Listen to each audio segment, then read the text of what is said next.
Afib was tough on me physically, but how Afib affected me mentally was definitely the most challenging part for me.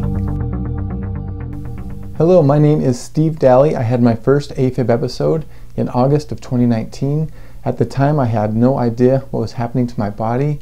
Afib came out of nowhere. I had always thought of myself as a very healthy person who focused on eating well, exercising regularly. In fact, just months prior to my first Afib episode, I had seen my primary care physician and been given a clean bill of health.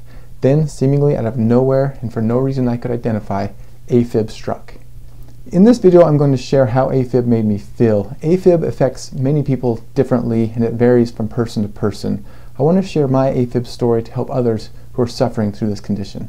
The first thing I noticed with Afib is I could feel my heart beating in my chest, which doesn't sound so strange at first, but think about it. Before Afib, do you remember feeling your heart beating and thumping in your chest? I didn't. It was a strange sensation, feeling my heart thumping in my chest. Racing, fluttering, rolling, quivering, rattling. These are all good descriptions of how my heart felt during an Afib episode. I've heard a lot of people say their heart felt like a fish flopping around inside their chest during an Afib episode, and I agree with that. Other times, when having a more intense episode, it felt like my heart was a steel-toed boot trying to kick its way out of my chest. Many people have asked me if it was painful feeling my heart thumping or pounding in my chest during an Afib episode, and it wasn't painful, but it did leave me feeling very unsettled and anxious. After feeling my heart pounding in my chest, I checked my pulse, and I could feel how uneven my heartbeat was. My pulse felt like it was skipping beats, jumping around, and was completely out of rhythm. One of the more annoying symptoms I experienced with Afib was shortness of breath or difficulty catching my breath. I would notice this if I was doing something strenuous like walking upstairs or working out. Other times I'd had shortness of breath when I was doing nothing. I specifically remember having trouble catching my breath or shortness of breath at night when I was laying in bed trying to go to sleep. I was constantly taking a deep breath, trying to catch my breath. This was super annoying. Fatigue or low energy was another way Afib made me feel.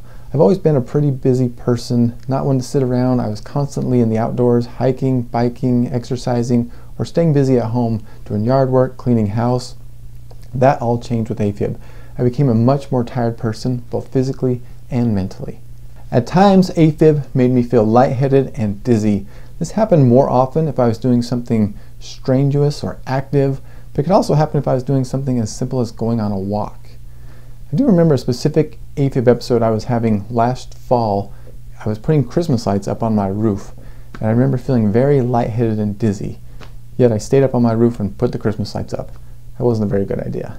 Afib caused minor chest pain for me during an Afib episode. I usually felt this as pressure or minor aching. I didn't have this often, but many people have commented to me that they had chest pain during an Afib episode, so I wanted to make sure I included this symptom in this video. Thank you for watching to the end of this video. Afib affected me several ways physically, but it was the way Afib made me feel mentally that was really hard on me. Afib gave me brain fog. I had trouble thinking clearly, focusing on tasks, and learning new things. The last Afib symptom I'm going to share with you, and it was by far the worst for me, it was an increase in anxiety. I've never been an anxious person. I'd always considered myself someone who was strong and confident, someone who can handle any situation life threw at them. With Afib, that all changed. I was much more moody, had a more difficult time socially. The anxiety affected all parts of my life, including my personal, work, and home life. I feel like Afib changed me from a strong, optimistic, self-assured person to a much more weak, stressed, and worried person. Afib negatively affected all parts of my life, but luckily I'm being treated and things have improved significantly. I'll share more details about my Afib journey, including ways I'm being treated in upcoming episodes. Thank you all for watching. If you have any questions or comments, please leave them below. I'm wishing health and happiness for you all. Take care.